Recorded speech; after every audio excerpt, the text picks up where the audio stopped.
Brent Simon is visiting us from St. Gabriel, he's Director of Operations there.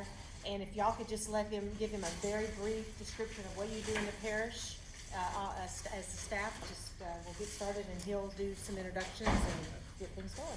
Thanks, okay? Rose. You're welcome. I know we kind of started, well, first off, thank you for inviting me. Thank you, Father. You probably know a little bit of the context already, but Father and I worked together for, was it about a year?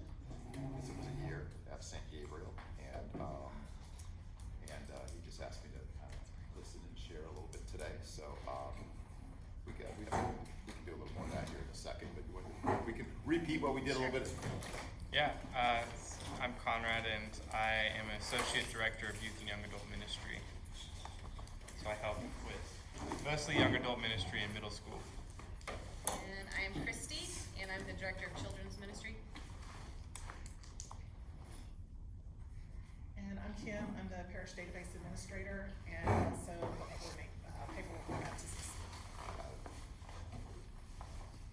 Me. Deacon George Chu, Deacon. Single time. He does everything we want him to. We got Father Peter. Rose Blake. Rose. Mary Black, I'm the coordinator of worship. Hi, I'm Hannah, and I manage communications in the parish. And I'm Sharon Gross, Family Ministry Associate. Everything else. Yeah, absolutely. Work in the church. We all do that, right? Yes. Nora, and the bookkeeper, troublemaker. Amen. Own it. I will introduce myself. Let me say a word of prayer, then I can say a few words before we give it over to him. In the name of the Father, Son, and of the Holy Spirit. Amen. Thank you, Lord, for your graciousness. We thank you for giving us this opportunity to be gathered here as staff, to continue to understand ourselves and continue to understand how we can work together for the glory of your name and for the good of our parishioners. We ask you to inspire us with the Holy Spirit and direct us. May we begin with you and end with you. We ask this through Christ our Lord. Amen. In the name of the Father, Son, and the Holy Spirit. So, just before we hand it over to Brent, I decided to call on Brent to come share with us here, especially that we had a couple of changes, beginning with me here, and then we had a new business manager, and we have Jill was here before she left. So with having new people in the setup, you got to have a lot of things going on. And sometimes when you are new in a system, you hear many things. People come and tell you things, your coworkers tell you things and say, this person is this, that person is that, this is how some of these things are good, but you really need to know those things yourself too as time goes on. And then sometimes again, you hear from the outside. Like for me as a priest, I will come here and the whole parishioners want to give you the breakdown of history of the parish. The staff want to tell you what they know. At the end of the day, again, sometimes people can tell you, oh, that person is this, that person is that person is this, and you would take it in, learning it. But I see as a priest, the best advice I've received since I came in, the ones that I know can be very helpful, apart from the many good ones that I got here, so from pastors who have been pastors for a while from other parishes that have given me an objective view of what they do as pastors. That's the thing. That's what they do, not just what they feel about this and that and this. So the same thing with all of us here staff, and our business manager is here. New one, she's coming. She may hear a bunch from everybody opinions, So then it's also good to hear what people really do. So we are about what the work is, but not just what we hear. You know what I mean? So I said, well, let's invite somebody from outside. Probably we could hear what do they do, and we can learn from people, and we can share our own experience, and we can go. My goal is for us to be one cohesive staff that's able to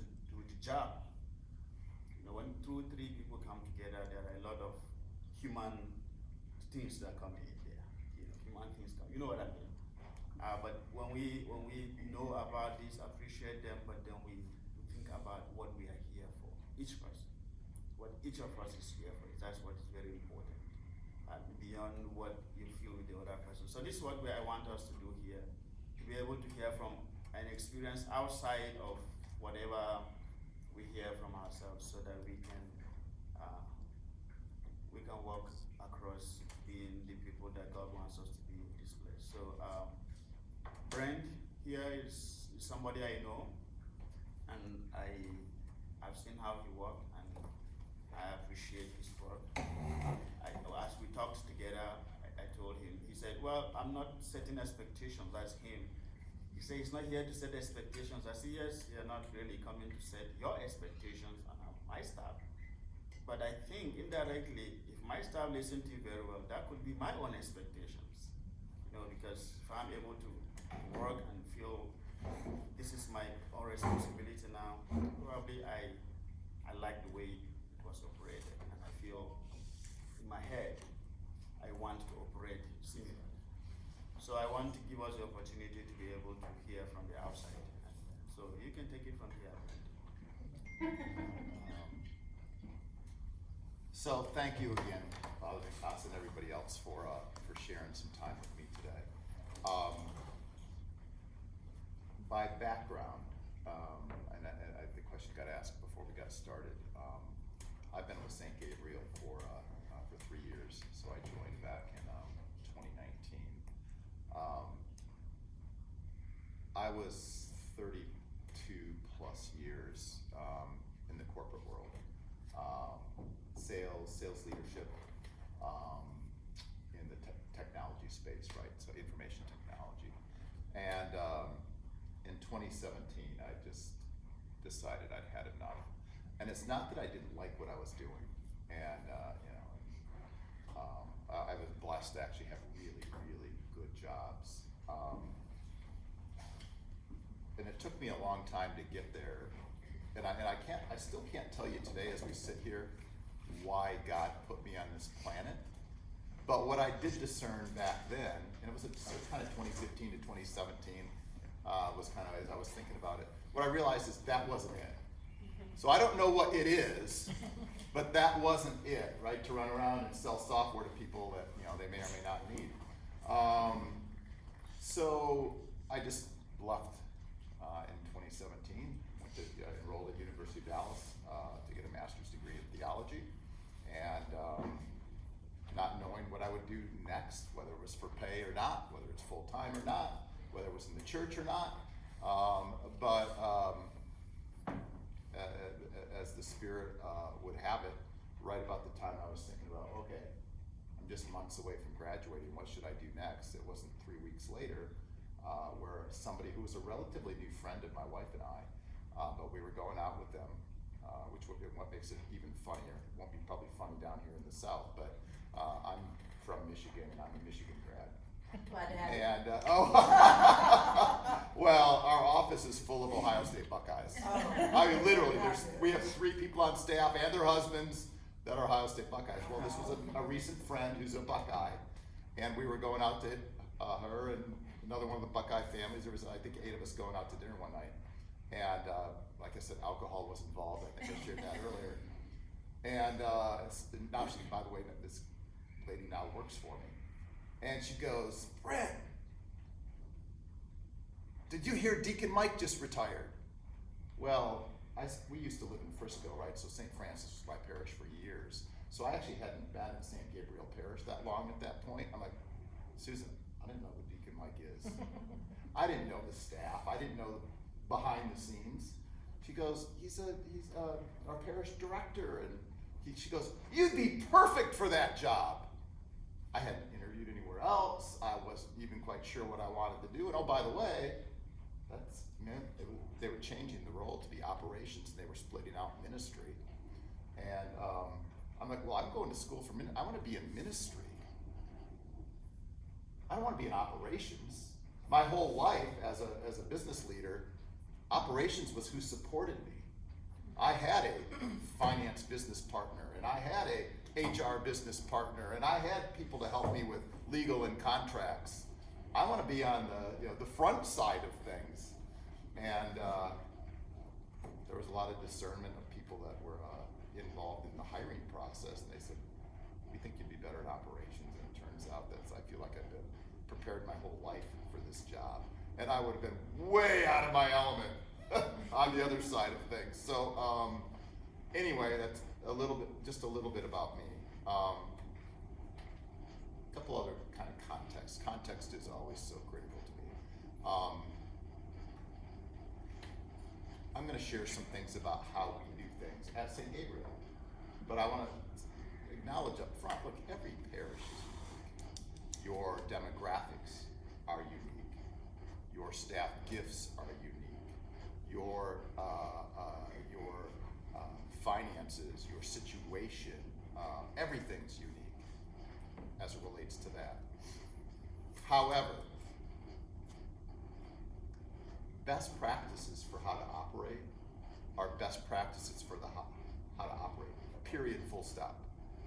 And so I think there's way too much reinvention in the church. I don't think there's enough sharing and collaboration across parishes, right? We're not big enough.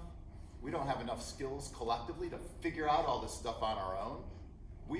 Parishes should stop being islands and should share way more often. And that's something I am absolutely convinced of, committed to. I tend to build those relationships with parishes a little bit closer, so I'm constantly talking with St. Francis, with Deacon Alex, who's kind of my peer there. I'm starting to do that more with St. Michael on the other side of McKinney.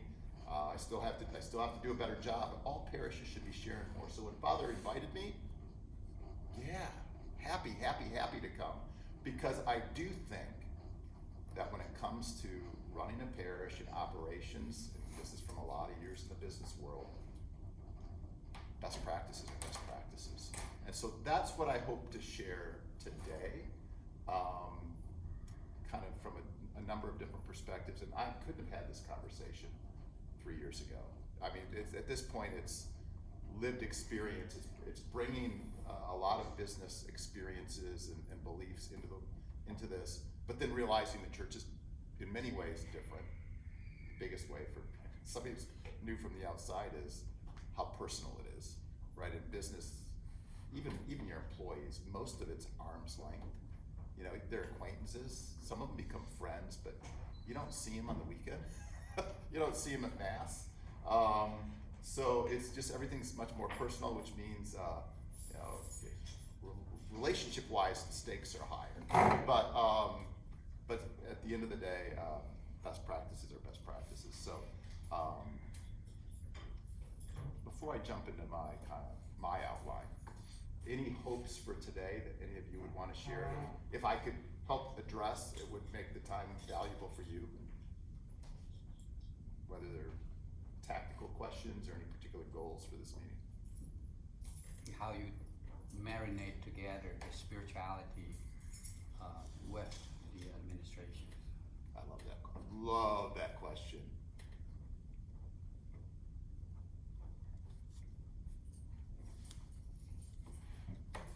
Communication. And tell me a little bit more what you mean by communications. Better communication practices. Internally or In the externally? staff. In the staff. Yeah, that's How you get the school and the church together? you have a harder problem. I know, because you don't have a school. I have a building for a school. Huh? I have a building that is a gym, a cafeteria, and a commercial kitchen. And that's Classrooms. classrooms is in the other building, Oh, the other building, okay. and we're never going to have a school. So right now we are going through a renovation project, still on the drawing boards in terms of the design, but we have approval to renovate one of our buildings. But anyway, long story short, we don't have a school, but we have a school building that's not very good for ministry. Anything else? All right. I think we can hit on those things pretty easily, naturally, but if not, I'll circle back to those at the end. So I grabbed a little quote from National Association of Ministries. Now, somebody knows what NALM is, but it's a Catholic organization. And just this quote I love. Due to a variety of factors, the organizational structure of U.S. Catholic parishes is becoming more complex. It is both unfair and unwise to place a greater administrative burden on pastors. The vast majority of, and this is generalizing, I'm not speaking to Father Don Casa here. The vast majority of whom are neither interested in nor equipped to take on a greater administrative burden, nor do they have the time.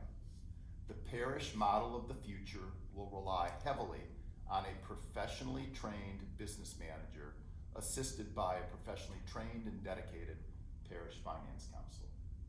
So I just thought that was really interesting context.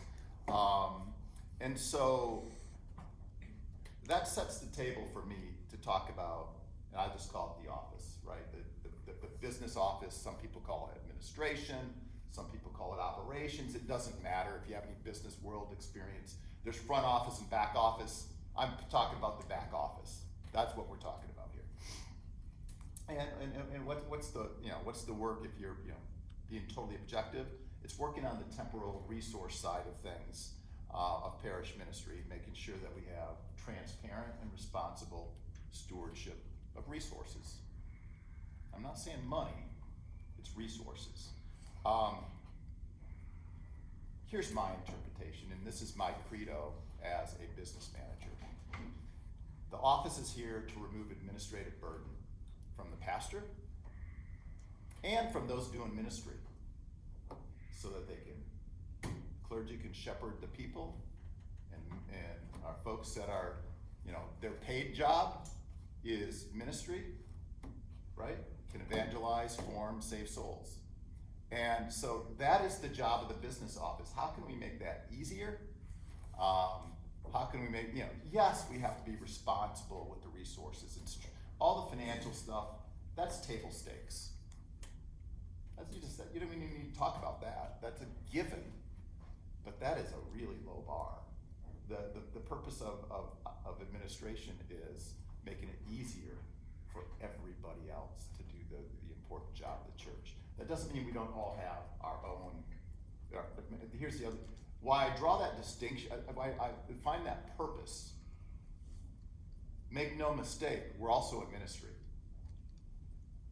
So I don't want to say, hey, we do the dirty work so you guys can do the important work. No. Job one is enabling all those in ministry. But job two is never forget, we're also in ministry. So as we're interacting with our peers, as we're interacting with parishioners, we probably all have our own personal things that we do, whether you're an EM to the sick, or you're just great at a ministry of presence, and if a homeless person walks through the doors, you're that person who more often than not goes and sits with them and hears their story. I mean, we all, and frankly, most of the people that do that at St. Gabriel are in operations, because we're there the more regular hours. And so whether we have those gifts or not, whether we want to do that or not, we tend to be the ones to handle the walk-ins. And believe it or not, the west side of McKinney, if you know where our church is, it's a fairly affluent area. But we have all the same sad cases that everybody else has. So anyway, we're here to do that. Another way of saying it a little bit differently is, my view is money and facilities are in service to the mission, right? I joke a little bit about during COVID, and I hesitate to even say this because most parishes are not in this place. But financially, if we were a for-profit during COVID, we killed it. Our revenue continued to increase, and our costs went way down. We didn't have all the costs of ministry, right? I mean, they've all ramped back up now for the most part. But there was well over a year period, 18 month period probably, where a lot of lights weren't on that used to be on, And so our costs went down. We cut back on some of our contracting services. So as a for-profit, we threw off a lot of excess cash flow, but that's not our job. It's in service to the mission, and so we're identifying lots of ways to reinvest that cash to further mission. So everything that I'm going to talk about next is really, it's our implementation at St. Gabriel, and it's my interpretation of kind of what we should be doing. It's not the only way, but it works really, really well for us. The first point is I talked about resources. And again, I'm speaking from, I hope I'm not putting too much burden on the business office here. I guess caveat for all those in ministry, this is a journey. Switches don't get flipped overnight, right? You've got to prioritize what you're going to do next, what you're going to change next, and so on. So, but when I talk about resources, it's much broader from a business office perspective than money and facilities. Human resources. People is probably better said. Human resources, actually, the discipline, but it's people. And it's, to me, the responsibility somewhere within the business office, and most often because we have very flat staffs, it sits with the business manager. You know, the business manager wears an HR hat, finance hat, facilities hat, contracts and purchasing hat, communications hat, development hat. I don't know, communications is part of operations where we are. So I'm always very conscious of what hat I'm wearing. And the business, and again, varies by staff, but in some cases, I have somebody to take care of it for me. I have a facilities leader. I have a safe environment leader. I'm blessed to have a CPA that I hired to take care of accounting. I don't have to lose any sleep about accounting. There's a bunch of things that I don't have people for. I wear the HR hat. I wear the contracts and legal hat. I wear the development hat. And the reason I say that is most cases at parishes, the HR piece will sit with the business manager. And so it's more than reactively dealing with complaints. It's being really intentional about the development of people, the culture that gets created, goal setting, coaching. Not that this person's doing it all. HR is the responsibility of all the people who have people working for them. Business manager is about making sure the process is in place, and people are trained, we're communicating, kind of what our intent is from it. But all supervisors, you're the HR people. It's your responsibility to make sure that we are doing the goal setting. We are doing whatever your frequency is, but one-on-one meetings. We are coaching and giving feedback real time. When we see something that's good, we're recognizing whether it's one-on-one or publicly. When there needs to be a conversation about something that maybe we need to work on to get better, that should be real time. We don't wait till performance review time, if we even do performance reviews, which we didn't, but we've started again at St. Gabriel in the last 12 months. And it's not about the term performance review. That is not to,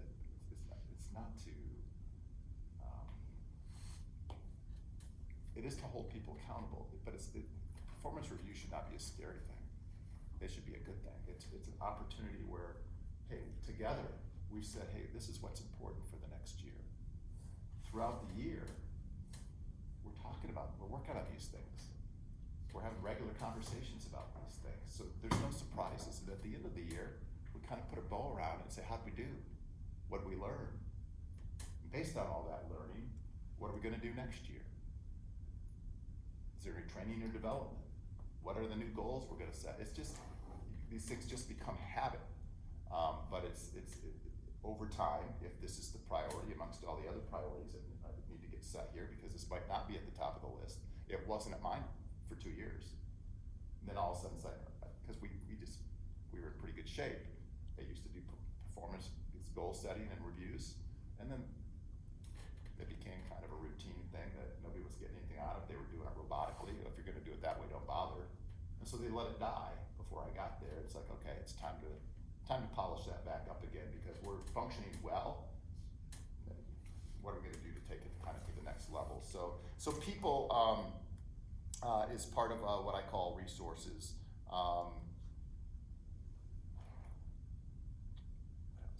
Make sure they're aligned on mission. Mission you guys are probably pretty good at. Stated goals, I can tell you at St. Gabriel, we haven't said, as a parish, as a staff, communicating with the parish, this is our focus for the next year.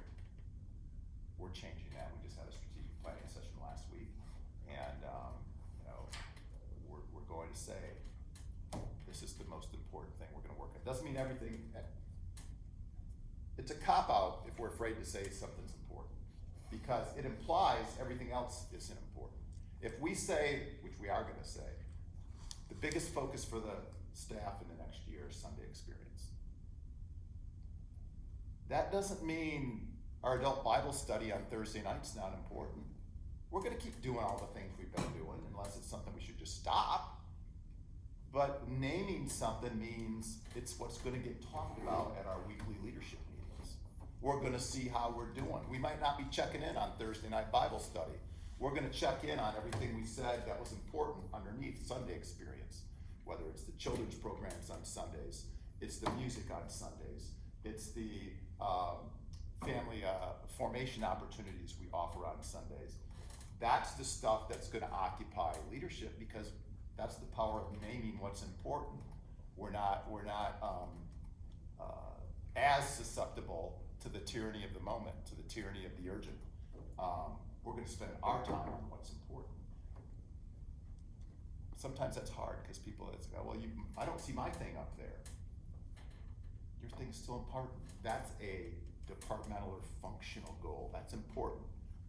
We're naming some stuff that almost by definition is cross-functional, which is why it needs to be on the leadership's team agenda, because otherwise we're all working in our own silos too often. And so I digress a little bit, but the people stuff, you gotta start with mission and goals. And and then how do you actually develop a team? Because there's developing individuals, setting individual goals and performance planning and one-on-one sessions and coaching and all that. But then how do you develop culture, which gets a little bit to the question around spirituality as well. We have some practices that some existed and some have been put in place over the last 3 years. But you should never implement something unless you're clear on why you're doing it. And so the reason we put these things in place is twofold. We want to connect the staff, make sure they really feel connected to one another, and we want to enhance kind of our culture, our culture of teamwork and prayer and so on. So what are those kind of really basic practices that if you're not doing, I would absolutely encourage you to start. This is easy stuff. It's low-hanging fruit. The first is we pray together every morning at 9:30. It's a standing meeting. We're not sitting down. If this takes more than 10 minutes, I start to get really antsy, and I'm the one that'll start to wrap things up. I missed today, but it's at 9:30, and we call it a prayer huddle. And what is it? Well, different person leads every day. We kind of had, just to make it easy, we got a certain different person assigned to each day of the week, but they're also welcome to invite others in. There's others that like to pray, so I'm kind of planning to be on Friday if nobody else volunteers, but we got, pastor always leads on Monday in our case, but a different person leads prayer, and then after we're done with, and that prayer has a lot of prayer intentions. Oftentimes it's praying for each other, it's praying for family, it's praying for parishioners, it's praying for what's going on in Ukraine, but typical mass intentions, but it makes it really, really personal and draws people close together. And then when we're done with prayer, it's a quick check-in. It's not a problem-solving session. So as soon as they start evolving to, hey, this thing happened, and people start throwing ideas about how this isn't the place, we got, depends on the day of the week, but we might have 15 people standing there. I'm still an operations guy, the clock's ticking. All right, 15 people times another 5 minutes, that's we just blew another hour of labor. probably not how I should think, but I think like that. So reminder, we got a wedding tomorrow. Oh, yeah, that's great.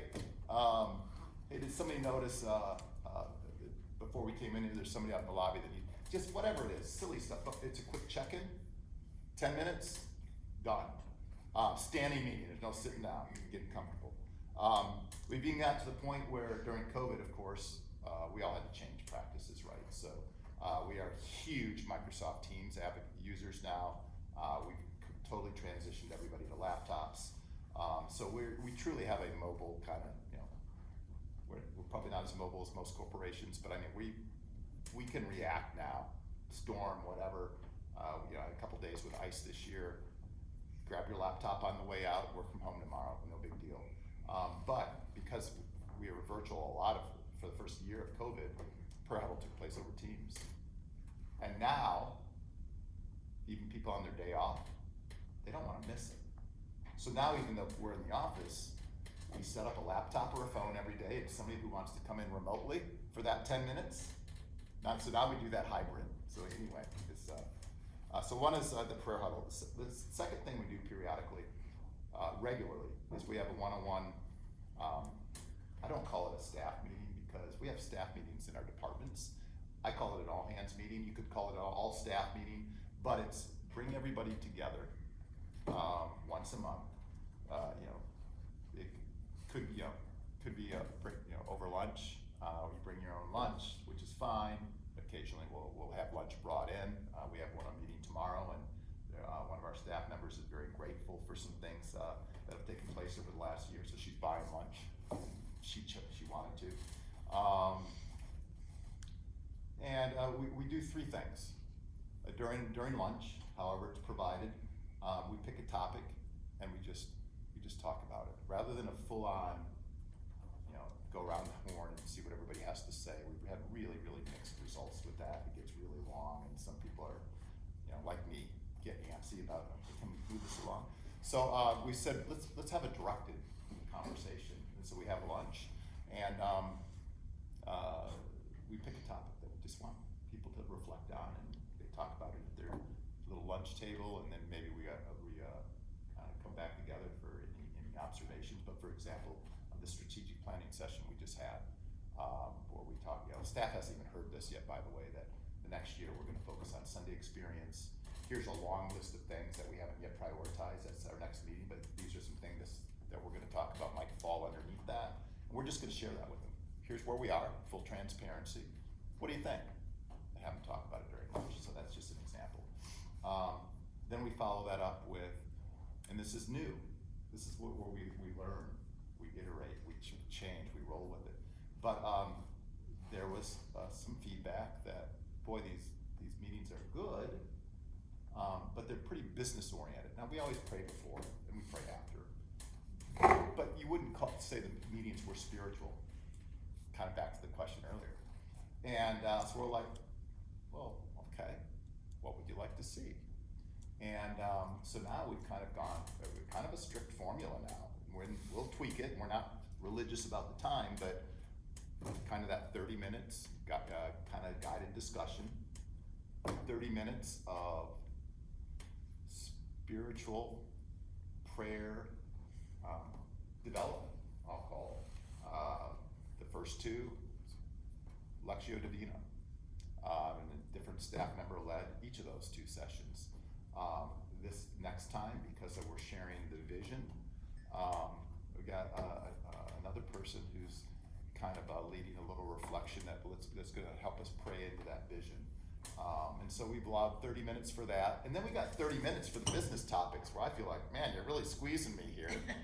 But I was part of creating it. So they really are, but it forces you to be really on point. You're like, you know what, that doesn't need to be in this meeting. We can do that via email or whatever. Let's only make sure the important business stuff, we don't bore them to death. So kind of an hour-and-a-half format, but once a month we get together. The goal is to connect with one another, break bread together, and get some work done, and feed the soul a little bit as well.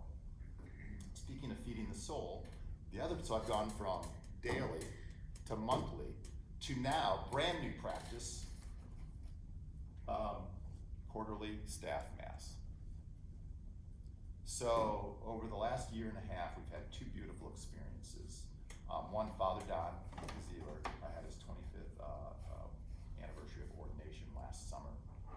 And out of that, he was very, out of a heart of gratitude, he wanted to say mass with staff. Did it at noon in the chapel one day, and it was awesome. We all said it was awesome. Then last fall, which gets to the next thing I'll talk about, but once a year we do an annual staff retreat. Well, during this annual staff retreat out at Montserrat, we started the whole thing with mass together. All came out going, well, this is really great. Well, I said, well, if it's always so great, we ought to do it more often. So we talked to Father Don, and we do it the second first Wednesday, I think, of the second month of each quarter. We've done one so far. We're scheduled for our second one, and so we have a staff mass quarterly now, and it's really beautiful. And then the final thing I just mentioned is we have an annual staff retreat. We tend to go to Montserrat, and we just do a day off campus, right? It's a different kind of topic or thread every year, but it does involve mass. It always involves confession.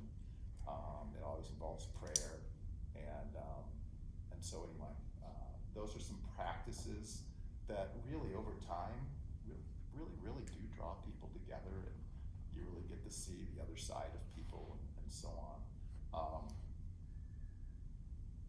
One thing we did, again, because we've been blessed from a budget perspective, it's okay if we're really serious about spiritual development. And our staff is really great, and we're just, and none of us, maybe you pay your people enough here, but I don't think any kind of church is paying people enough. And so, how can we recognize that a little bit more and focus it on development? So, July 1st of this fiscal year, we rolled out that it's probably going to cost us, actually, theoretically, it could cost us more than $8 or $9 grand. When it's all said and done, it's probably going to cost us $4 or $5 grand. And it's a benefit that we just called employee development. It's got a better name than that, but basically for a full-timer, it's $400 allowance per year. For a part-timer, we did $260, and it's you can just get it approved by your supervisor first, but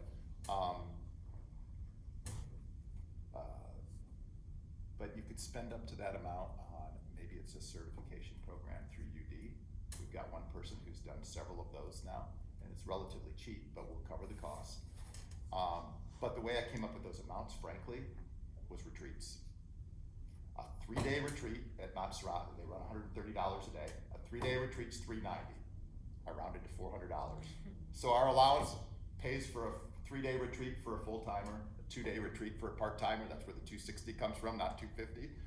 And it's just, we've had some people take advantage of it. I haven't even taken advantage of it yet. Shame on me. But it's just another one of those things that you tell staff that you value them, and it's also, if everybody went on not just a staff retreat, but went on their own retreat each year, that's probably a good thing. Huh? So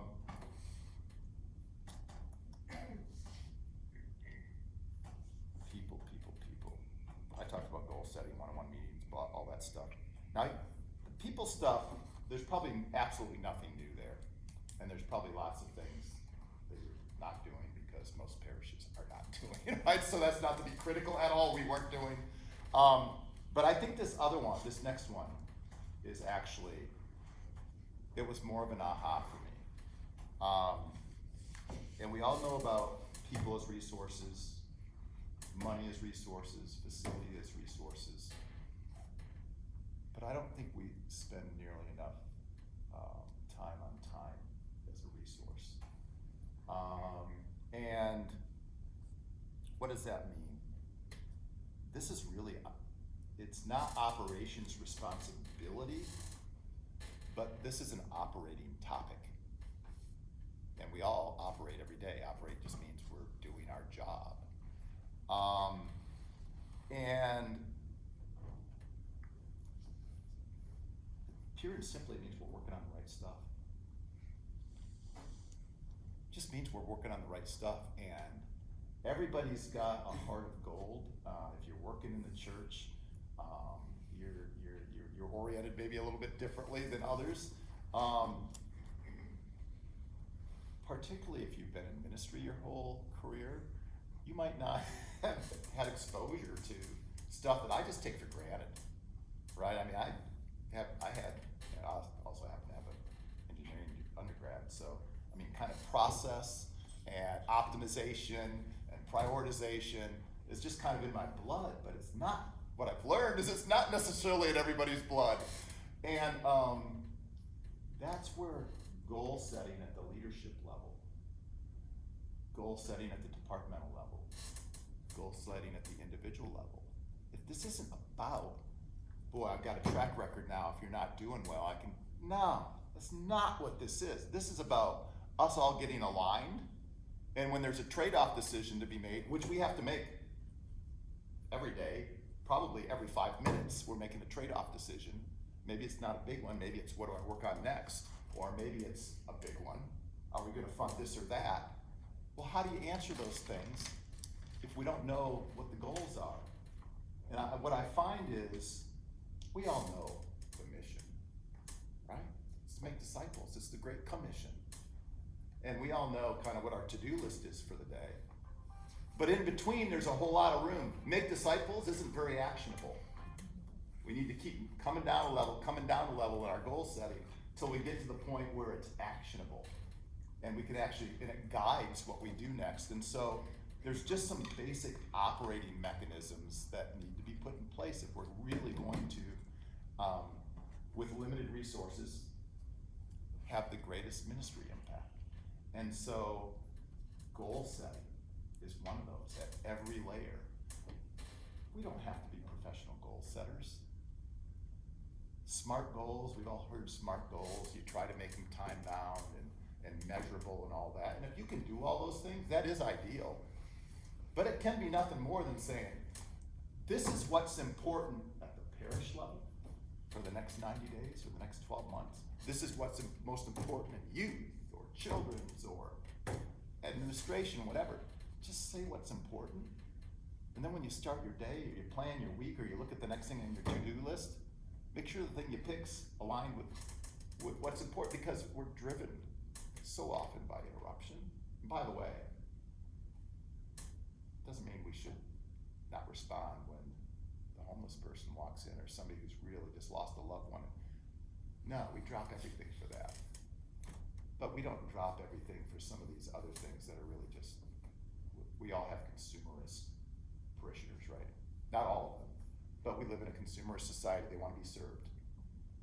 That person who wants to rent the room and has changed their mind for the 3rd time, not my priority.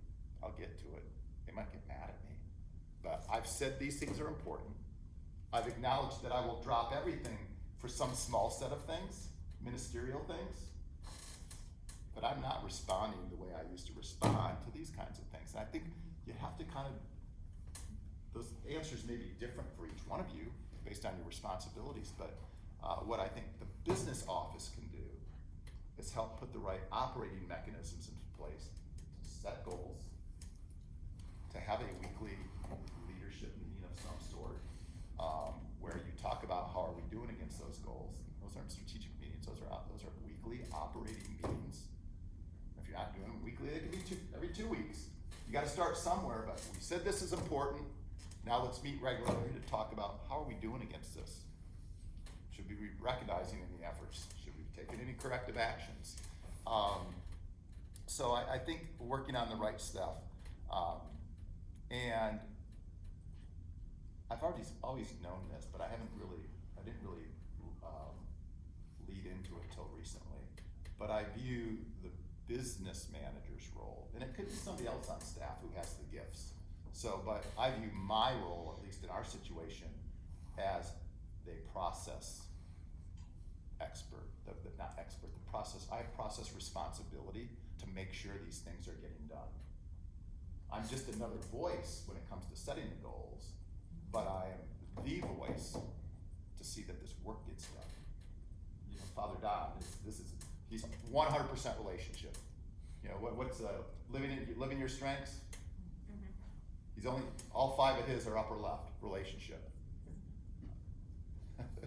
We all love the man dearly, but he could not run anything.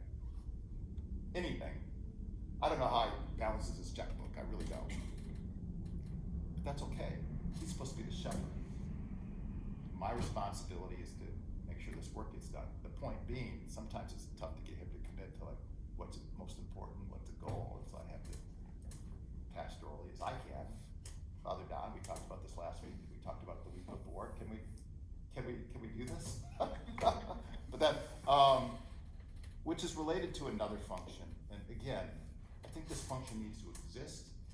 In our case, it's the business manager. It could be somebody else. But I more or less function as chief of staff.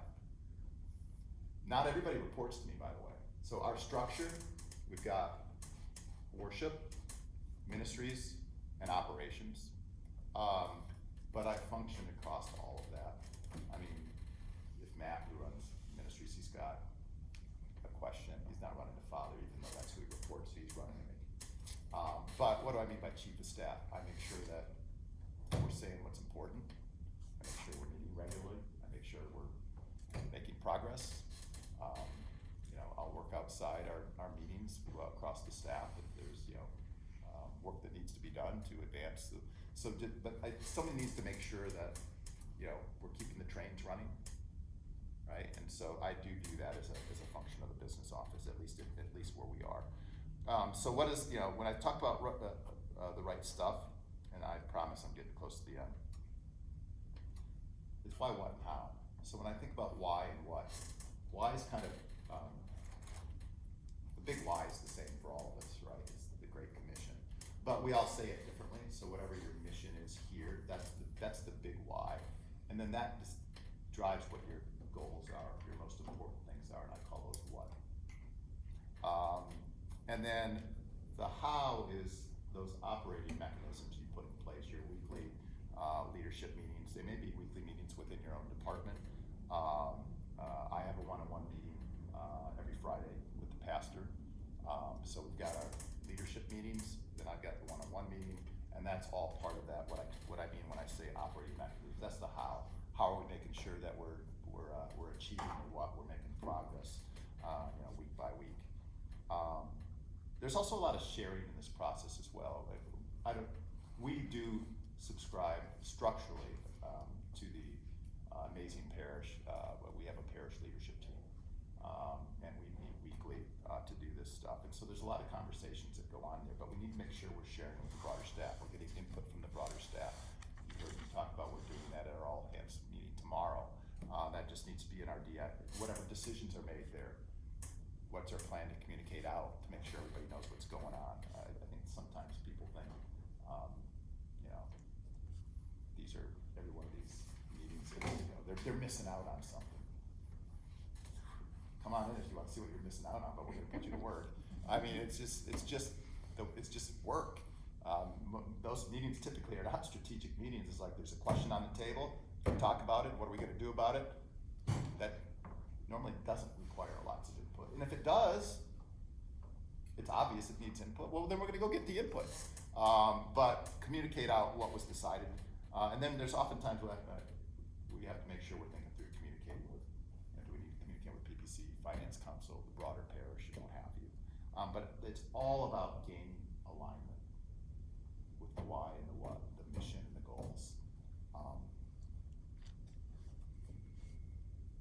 I already talked about finance, that's kind of minimum requirements. It's important, don't get it wrong. I mean, that's the biggest thing that'll get us in trouble, is not doing that right. But that to me is just an expectation. My role on the, is certainly on our product parish leadership team. I play a central role on Finance Council, more central frankly than I would like. But if I don't kind of set the agenda, it doesn't get set, or it's not set. So I play probably a more central role than I would like on Finance Council, but I'm trying to make sure that I'm not speaking, well actually, in the middle of it, I am speaking the most. That's not my goal, but that's where we are. Our parish council is more our director of ministries. I'm on parish council, but the louder staff voice is our director of ministries on parish council. But I'm definitely there representing all the operational things. Because we're doing renovation now, we've kind of revitalized our building committee. So I sit on the building committee, and I don't have the trade background, so that's covered by the building committee, but I'm very involved in that as well. I guess I just wanted to speak to my role with the pastor. I mentioned chief of staff, remove burdens for him, make it easy. When there is a decision he needs to make it easy for him. Here's what we're trying to decide. Here's all the homework. Based on the homework, here's the recommendation. Here's why. In most cases, that's all he doesn't want to be involved in all the homework. just make it easy for him. So that's my role with the pastor: remove burdens, make decisions easier, work across the organization to solve problems without his involvement as much as I can. I just can't help but think, for the pastor, I want it to be the easy button. Just be the easy button, so that you can focus on being shepherd. So I have a one-on-one with him every Friday. I talked about weekly PLT meetings. I drive key projects right now. Recently it was refinancing, renovation, our annual pledge process. We're a stewardship parish. So just, drive key projects. And then finally, I kind of alluded to this earlier. What all I just talked about, well, I talked about a bunch of things actually. One is kind of business office generally, which is bigger than me. But then I talked a little bit about my role specifically, as I did that, that's really my paid job. We all have paid jobs, and that is to make life easier for pastor and ministry leaders, whether they're staff or volunteer ministry leaders. But each one of us, we're in ministry. We work in the church.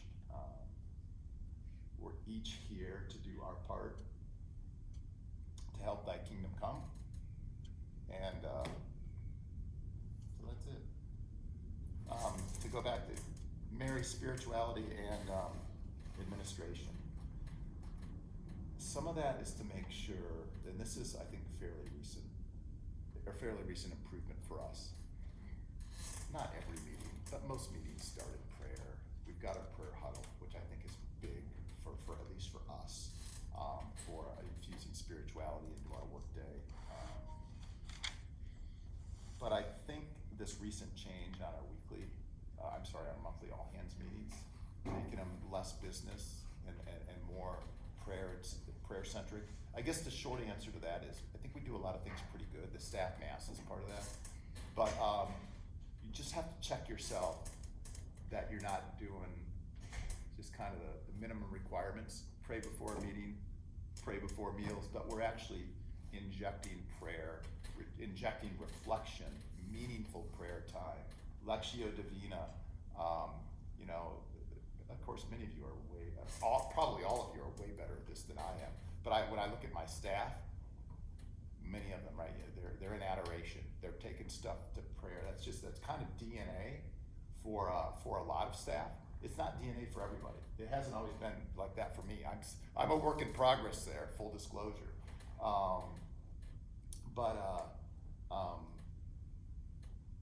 Just think about intentionally how you might just inject it, because it won't happen by itself. It'll happen at the individual level. It won't happen at the staff level in terms of marrying spirituality and administration. I can tell you, our CPA, we hired about a year and a half ago. I'd say this if she were sitting here and she would admit it. If there were ever a stereotype of an accountant, she's it. She's not a great listener. She's focused. And she'll talk over you because there's something here she's got to get out. And she is one of the most ministry-oriented people I've ever met, because she will drop all of that and go help somebody who walks through the door and so on. The point being, the Spirit's given us all unique gifts.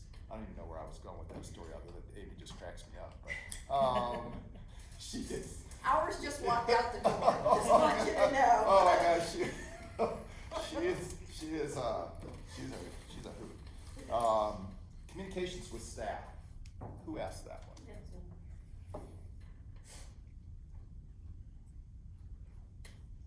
I took that for granted a little bit when I first started, because we really have a high functioning staff. I mean, in the corporate world, you hear about high performance teams. I think we have a high performance team. And so I kind of thought at times stuff was happening that wasn't happening. I thought they were connected. We had a lot of meetings. And that seems like such a trivial question, yet it's so profound. So I've stepped in it more than once, not on big stuff. It's typically not big stuff, but it tends to be certain people on staff that are more sensitive than others. Hey, I heard this is happening. Why am I hearing it this way?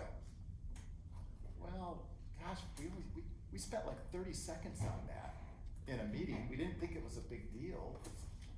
Well, to some people it's a big deal. So, long story short, how do you ensure staff communications? Number one, you make it a priority. What we've started doing at the end of our PLT meetings, for example, which take place weekly on Thursday, it's like, okay, of all the things we've talked about today, is there anything specifically we need to communicate out? What is it and who's gonna do it? And so, don't get me wrong, I think we do a lot of communications through our prayer huddle, through our monthly meetings. So we do a lot, but even then, sometimes, again, you got the daily, which we don't want to do too much there. And you got the monthly, which is quite a bit, but it's not frequent enough to keep people in the know. That's where we have these weekly leadership meetings, and if there's something that needs to get communicated, that's kind of the gap we've had. Do a better job of what comes out of those. There's not something every single week, but if there is, what is it? Who's going to communicate out? Is there any feedback we need to go get? But it's just making sure it's a priority, because even though I think we do a pretty good job, we just we could have done. And it's not. And that's why I asked you earlier. If you need staff or broader, we can do a better job with the broader parish too. We kind of have our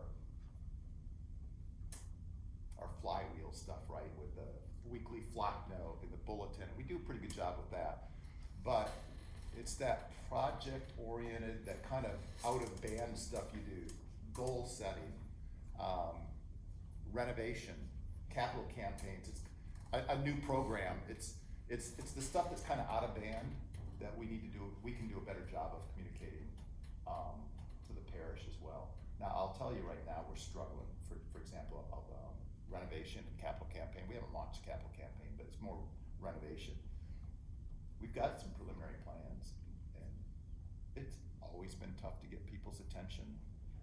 But coming out of COVID, where there's even fewer people connected right now, and so I don't know if they're not connected or they don't care. But we're struggling to get people to care about renovation. You people that care, because we're a 25-year-old parish, right? I assume this is probably older. Yeah. 55. Yeah, I was gonna say, we're still new enough where the founding families are still involved. And the people that built the original buildings and put the original campus in, they care. They care a great deal. More than I wish some of them did. They remember, it's like, no. Oh, when we put that building in, I was there. We did it so you could put a second floor on. Why aren't we putting a second floor on? Well, number one, building codes have changed. Number two, nobody can provide any document that proves that this structurally will actually do that. And oh, by the way, the architect, who's actually the expert that we pay a lot of money to, they've told us even if it could support it structurally, it's more cost effective to build out than up. And we have the space, by the way, you might not have the space, we have the space to build out. So Anyway, I digress, but you're like, really? And that's the stuff we need, sometimes need to hear. But other than the founding families, it's just tough to get people, we got a lot of young families come in, and I know they're busy. I was there a long time ago. Their hearts are good, but getting their time is just really difficult right now, so I digress. Let me stop. Well, that part about how do you get them to care is the biggest hurdle in any church. And if they don't care about the renovation, then we're gonna struggle with our capital campaign, which is not far away. We're planning it now. Well, it's interesting, I come to it from that ministry perspective of caring. You know, how do you get them to care as much about their formation as opposed to practice on the softball field or, and, you know, so. Yeah, The church we've got a wants gym stuff, that right. goes away with this. All right, so of all the things you're passionate about is the gym. We don't even have a sports ministry. We rent it out to a volleyball team because it's a legacy agreement, and it's just like easy money because the gym's open. But nobody uses it. It's just bad ministry. Yes, we use it. We use it for youth. We use it for overflow mass. But why the attachment to the gym? Well, because they were there when it went in. What I said a lot. What is it? Prompt questions, thoughts? So I don't know whether this is topical, Yeah. but you mentioned that you get a lot of young families, and that seems to be one of our struggles here, to get young family interested in coming to this church. And so what are some mechanisms that you've put in place to attract those young families? Oh boy, I'd like to say we're doing a good job. Look, what we probably benefit more from than you do right now is McKinney's still growing. Yeah, they're just moving there. A lot of people just They're- move in the they're- beginning because they can. It's quite different. Now, I'll say two things. That's probably selling us just a little bit short. If you haven't been to our church, it opened 3 years ago. It might be the most beautiful church in the diocese. I haven't been to them all, but I think it's probably the most beautiful church in the diocese. So we probably get some people coming that should be going elsewhere. And so if you're a family, you might be attracted to it. We do have pretty good Sunday children's programs. I don't really know how to compare to others, so I don't know if we do or we don't, but we have a complete set. You know, we've got nursery and we've got toddler faith formation and we've got children's liturgy of the word. We've always, going back to the beginning of the parish, because we didn't have space, we've always had a family-centered faith formation model, clusters. We've never, the classrooms we have were put there. We have a preschool, but we've never had a classroom model for formation. It's always been these clusters, and which I think has it has an appeal to some, and others are very averse to that model. You mean I actually have to do something? I can't just drop my kids off? Sorry, I don't mean to sound judgmental, but that's the world we live in, right? But I think, so I do think some of it's net migration, to go back to the question. Some of it is, we are an attractive place to worship. I don't know that we're doing any particular outreach. We did just, it's too early to say this is having an impact, but last fall we did just launch Alpha. I think that's gonna make us more appealing to young adults, for sure. Young families, I don't know, just because I don't know if they have time to go to Alpha. If you've got small kids, but I think it's we're an attractive community that has net growth still in people moving. And in all fairness to Hema, she's one of our newer employees. We actually have a lot more young families here now than we did 3 or 4 years ago. We're actually on the upswing, so. That's great. Yeah, it is great. It's tough, you know, and one of the things I'm noticing is that's wonderful. Now, it's just hit me like a ton of bricks recently. Nobody's ever taught them stewardship. they probably didn't witness it in their families. So I can't help myself, right? They're really, really engaged. They're beautiful people, young, most of the, moms in their 30s, not giving a cent to the parish. And it's not about the amount. The amount's an ability to give back. You expect them, but not a cent, and that's not their fault. Somewhere along the line, we failed. They don't even know. So that's, again, going back to what's important and where the priorities are. That's way down here, but it is a nagging question that someday I'm gonna dig into that, and we're gonna do something about it. I found that very interesting when I joined the Catholic Church because I was raised Baptist, and tithing and stewardship is a much stronger priority there. Yes. And it was a very different culture when I joined the Catholic Church, and it wasn't as emphasized. That's absolutely true. I mean, I don't know the exact numbers, but a Protestant giver compared to a Catholic giver, it's not 10% or 20%, it's double or triple. Yeah. And it's an expectation from the time you're old enough to understand that dime your dad gives you goes to the church. Yeah. See, we had that growing up, when I was growing up in the Catholic Church. We did. Well, a lot of them give online, which is good for us. But the fact is that so many don't see how some people give, how their parents give, and all that. So, some parents know what to do. They still come with a cash or envelope and give it to the kids to put it in the basket, even if they give online. So I think this is a part we need to begin to talk more about with the parents, those who give online, which we want them to continue, but encourage young families to also encourage their kids to give. I've seen a couple of parishes where there is actually during collection time, the kids come forward with their collections to give. So it's just for the kids, they come forward and the priest sprinkle holy water on them and they give their little $1 and they go. So that's something that helps build that for the children and something that we may look into the possibilities in the near future.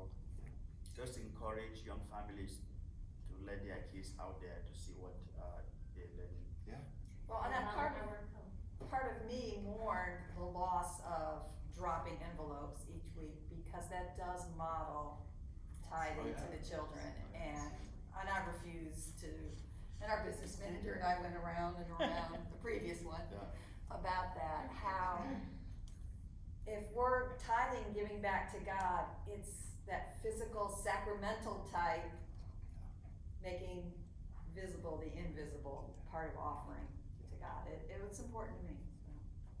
I worked at a parish where the faith formation kids received a little children's envelope, and they put in, pennies or $1 or whatever, but that was their commitment every Sunday, that it was their commitment, not their parents. Right. And so it was very, very successful. It's very, very good in many places. And we have a lot of young kids here, little children, you hear their cries every Sunday, which gives you hope, These are possibilities to look at and helping the parents to understand that it's important for them to help their kids towards that.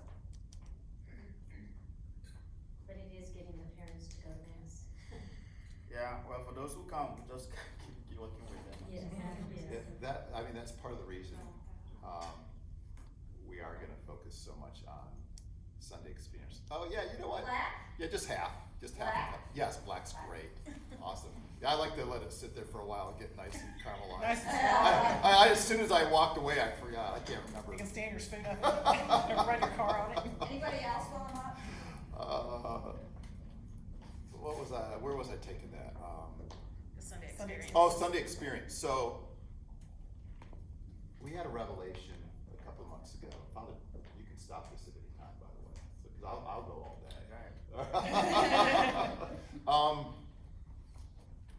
As part of our planning our renovation, we did some church visits recently.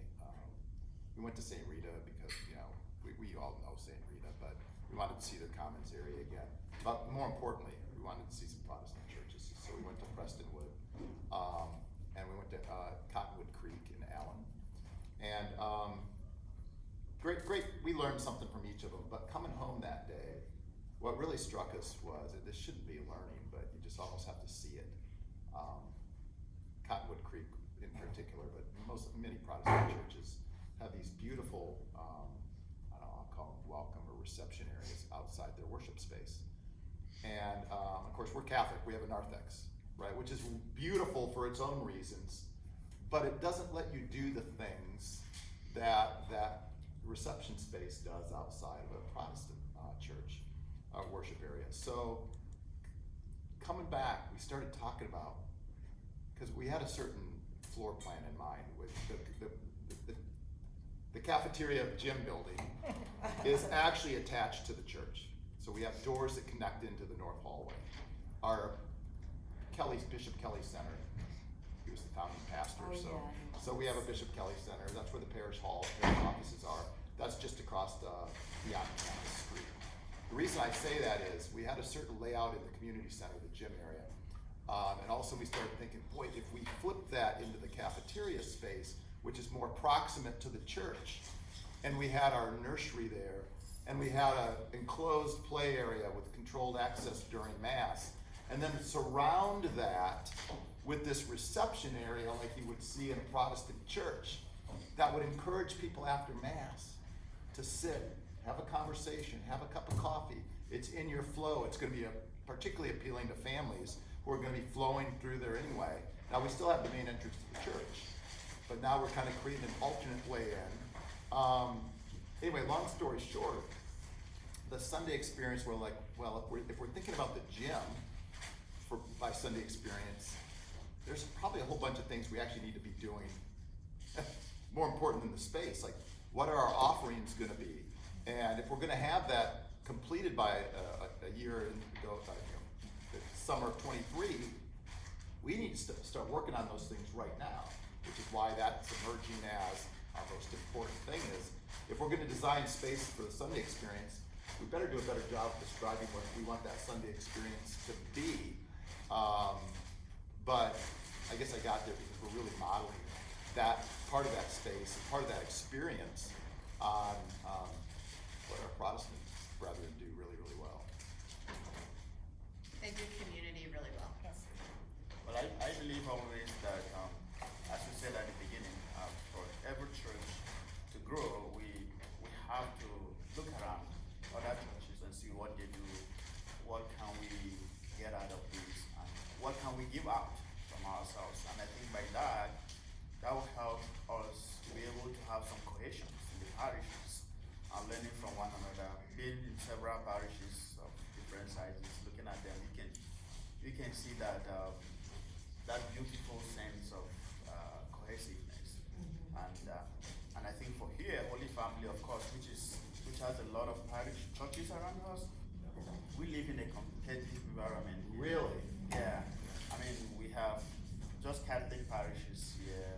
We have about, in the Diocese of Dallas, we have about 3 here in Irving, and then we have some sub churches like the University of Dallas. We have stations having their own. We have all the little congregations that are here. Then we have Grand Prairie, which many of our parishioners live there, 2 parishes. Then we have the Diocese of Fort Worth, which has about 2 parishes that is within 10 minutes, 15 minutes. We have from us. regular members that live in the other diocese. Yeah. So you see, our parishioners have a lot of options. They can. I was arguing in one of the pastoral administrators meetings one time. They asked us that Diocese of Fort Worth, the diocese here in Dallas wants us to send our marriage files to the Diocese of Fort Worth. That if you live, if somebody lives in the boundary of a parish, that their parish membership is not based on registration, but based on boundaries, zip code, whatever it is. So if somebody lives there, he has to send his marriage papers to the diocese where he lives. And I was like, no, it's not gonna happen. Because I live in a parish that majority, almost 50% of my parishioners live outside the boundaries of our parish. They live in Grand Prairie. Oh no, let's Fort Worth, Arlington, Bedford, all the surrounding areas, even Louisville. Yeah. So it means that a parishioner who's been here for years wants to get married, they come to us seeking for help, and we said, no, go to Fort Worth. And I was like, I wouldn't do it. I told them in the meeting. Thank you, cause I wouldn't do it either. No, I said, We haven't done it. no, I said, I'm not gonna do it in my parish because I'm not gonna ruin my parish because my parishioners will leave. So I guess that has led to a change of that policy. It's not gonna be anymore. So we will handle the papers, we'll send it to the diocese, whatever the diocese wants to do, they do. So some of these things we need to really speak about them. I could have been at the meeting and I would say, oh, that's fine. I couldn't just make sense out of that kind of policy. It's just crazy. Can you imagine how many people would tell to leave to Fort Worth and then we want them to come give us their collections here on Sunday? So I objected to that legally. So we have a lot of competitions here. Yeah. And one of the reasons why I want this kind of meeting with my staff to be able to help us understand what we are in for us to maintain where we are, we have to also be open to helping our parishioners. Be a staff that is so welcoming. And people should be able to call our office and feel we can get somebody and feel I've been helped. And if we don't have the answer, we can always let the person know, I'm gonna call you back, I'll get back to you. You know, that connection with the parishioners will help somebody. I've seen or heard in many parishes where somebody calls a parish and they say, oh, we've been calling this parish, nobody answers. Or they don't want to go to our sick calls, or they don't want to do this. We don't want to be that kind of parish where parishioners will feel disgruntled about the people, and they know here, I've said it several times, that honestly, the staff here is just here to help me. That's what I said, I don't have the ability to do everything that you guys have been doing, and if by any chance a staff is not helping enough, then what are you gonna do about it? So you're gonna ask, please, could you help? So I think with what we've heard and with what you've been doing, because we have great minds here who are really willing to do what they feel is good. And I've seen my staff here being one of those who are very ready to work, honestly. We just need that push to be able to do more and to be able to see what we do here as not just work for the pay of it, because we don't pay enough. No. It's not about that, it's about the ministry that we do. If the priests here, if I could just wake up in the morning, go for mass, come back and give me the check and I sign them, and then go for sick calls, that would be cool. We take all the decisions, but you do all the field work. And I think this talk is kind of very helpful to what we're doing here, so we can hold strong. And I believe what the staff can do, because without them, honestly, the pastors are just nothing. Typical, I believe that. So Father, I have if I can bring up a crucial conversation, it will be tough, but I think, and I've only been here 3 years, so it's not that I know the background or whatever. But, are you familiar with level 5? Level 5, it's, anyway, it's just how corporations or communities or people live in a work environment, how we live together. And most companies are on a 3, where it's like you do your job, you do your job. But a level 5 is truly interconnected, where we take up for each other. If the phone is ringing, we answer it. We don't wait on Hema to do it because it's her job. You know, so I think some of those things are happening. Well, I know they are. And you know, if everybody could have a phone that the incoming calls come in.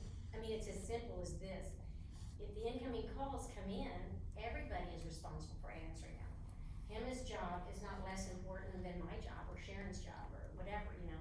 So it's really vital that all of us, I feel, have that responsibility, Father, is what you're talking about is, oh, Susie, let me get you in touch with Sharon. Well, Sharon's not in right now, so let me take a message. I can email her, but take on Sharon's responsibilities as my own and saying, I do have time to take care of you as a parishioner and carry that responsibility, make sure Sharon gets that message and not just send them to Sharon or whatever.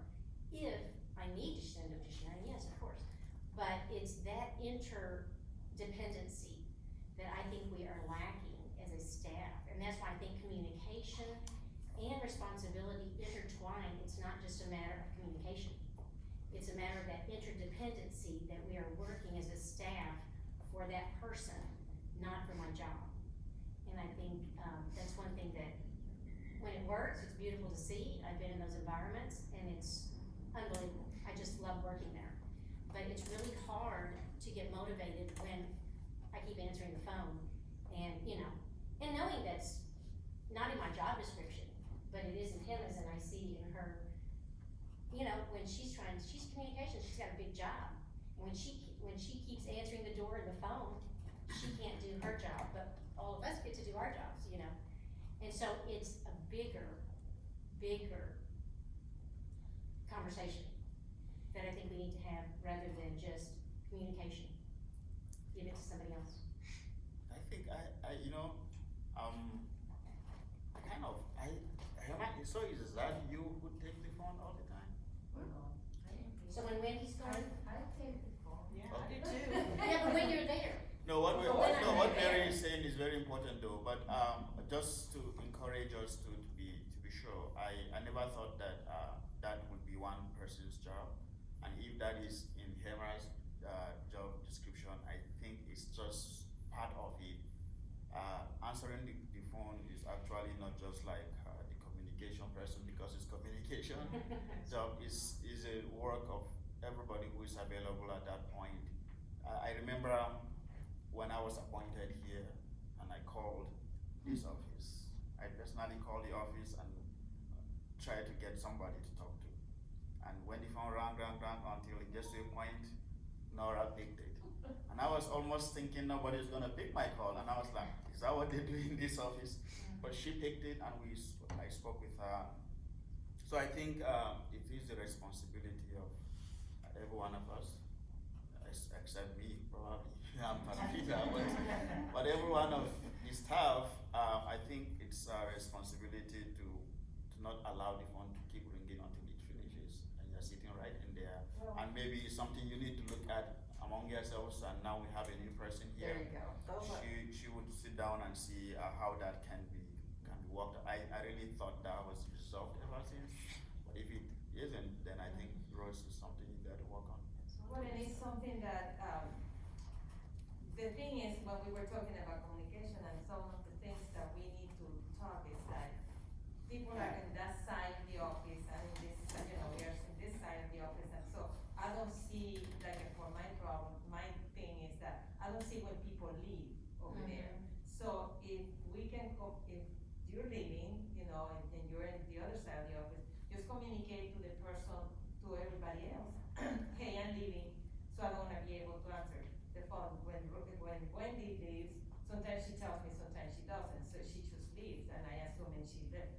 But, so normally when she's not there, I take, and I tell people, okay, I'm gonna take the phone, you guys take care of the door, since you guys are in front.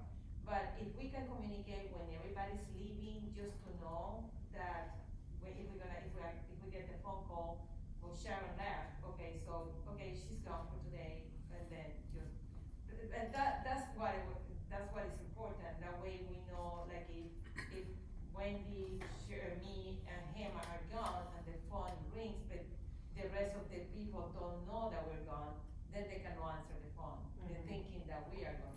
So I mean, it's just telling everybody, I'm in the office, I'm in the office, so it's kind of like that part, but.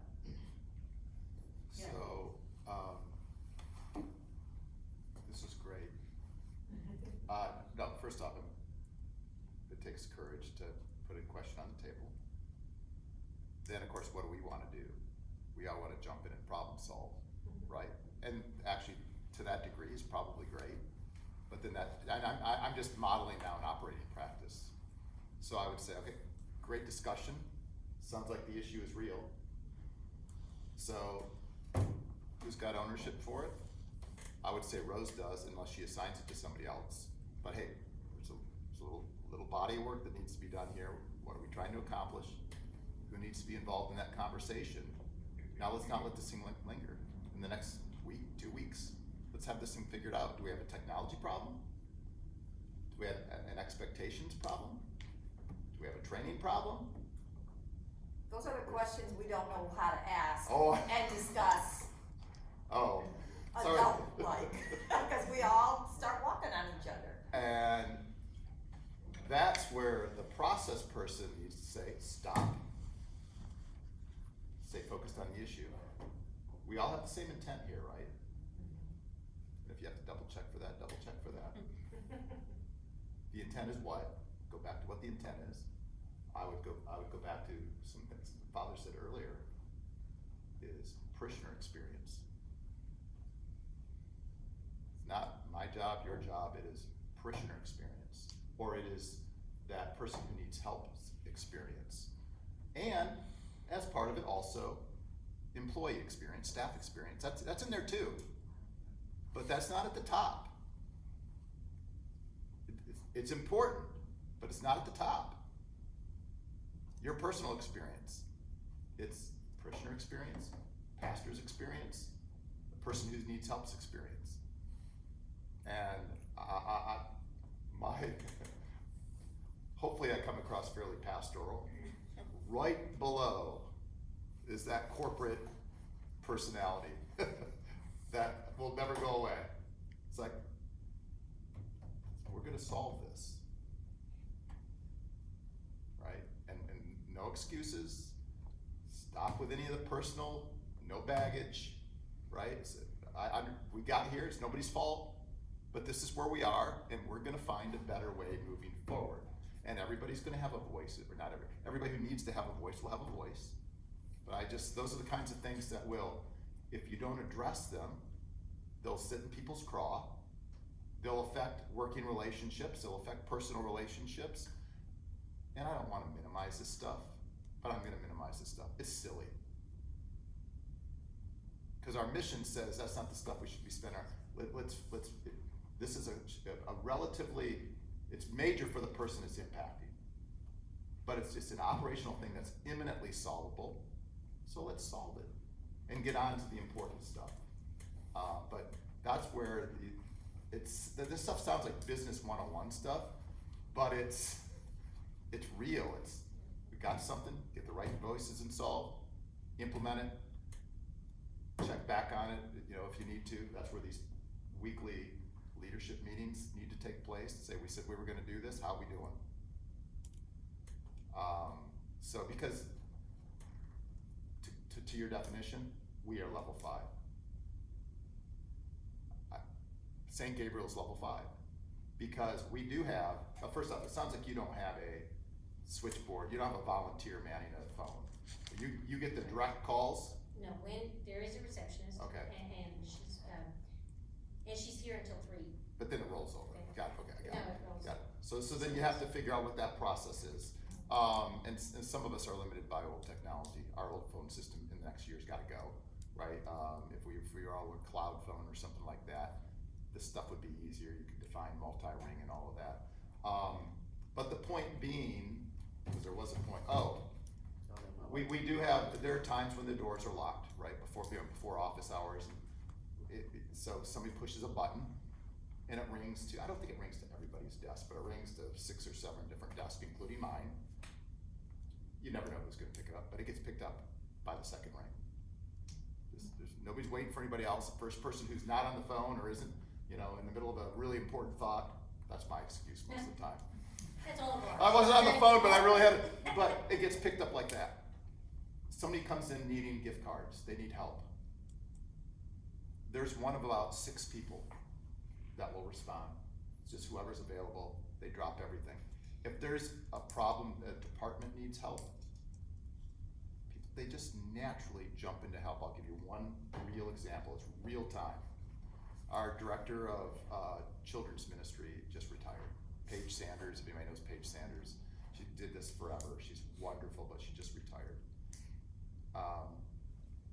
We knew she was gonna do that, so around December, we tried to find a replacement. Bad time of year, school years and all that, and we struck out. So, in the meantime, we need to keep the trains running, right? So, the current adult coordinator, children's ministry coordinator, part-time, by the way, the whole plan that I'm gonna tell you was a collaboration with people who are smart and cared and so on. So across Matt Decker's ministries organization, the children's ministry, with Paige, while she was still here, said, let's design a plan where let's define all the current work, all the current programs, and this stuff just needs to run for the rest of the year. And then we need to plan for the new year. And so they weren't focused on people or job responsibilities. They were focused on, this is the work that Paige had. How are we gonna move all this stuff around so it gets done?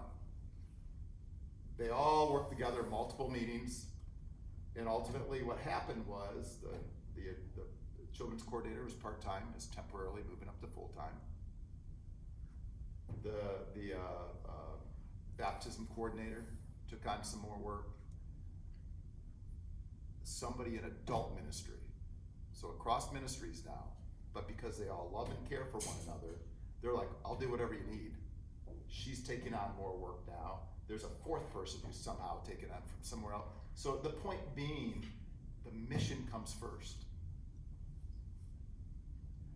The work the most critical work that needs to get done comes first.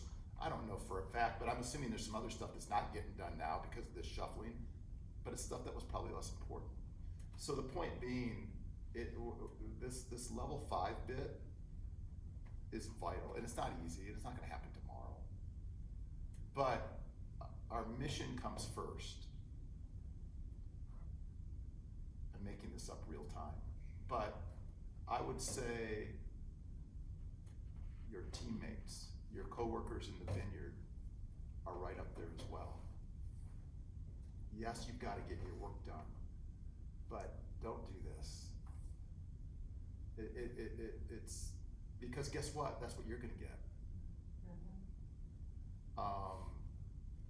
And we're all in different places, all individually as parishes. It's a journey, but that level 5 concept I love. But I can tell you, I don't know if it's 100% of people. It's near 100% of our staff. They will drop everything they are doing to help somebody else on staff or to help a parishioner. It's cultural. It needs to just become cultural. And I'm not saying it's easy, but boy, it's worth it because the environment you work in becomes so joyful, it's not even work. I got the best job in the world because I work with a great staff and a great parish, a great pastor. Make no mistake about it, it's still work. But it feels so much different. There's so much, it's when you know you're working on the right stuff, you know you're working on it with and for great people who are on the same mission that you are, and you're all just trying to make thy kingdom come. It's not work. I'll do this as long as they'll let me, because it's not work. I can't think anything more important to do. I love who I'm working with, and obviously, take the Great Commission seriously. And but in operations, in administration, our role is just a little different, but it's the same mission. Well, thank you so much, Brent. And we need to bring the lunch now. Yes. See how So we can eat a little bit with us before you go. We can. People have some questions. They can still ask as we eat. We have sandwich from Potbelly and it's just pick whatever you want. Right. Oh, buddy. Self-serve. And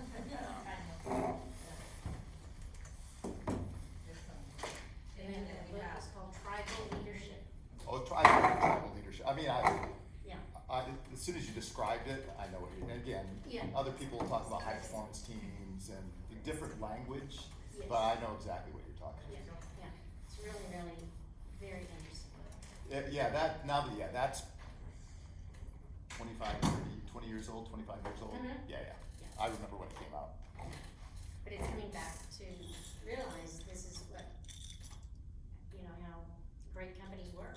Yeah. And that's what I was talking about with the staff. It's not just communication. Oh, here's an email.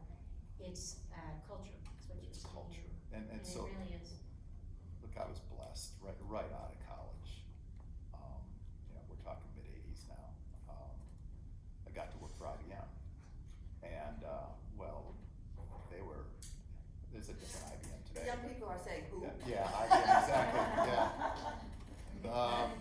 they're all about culture.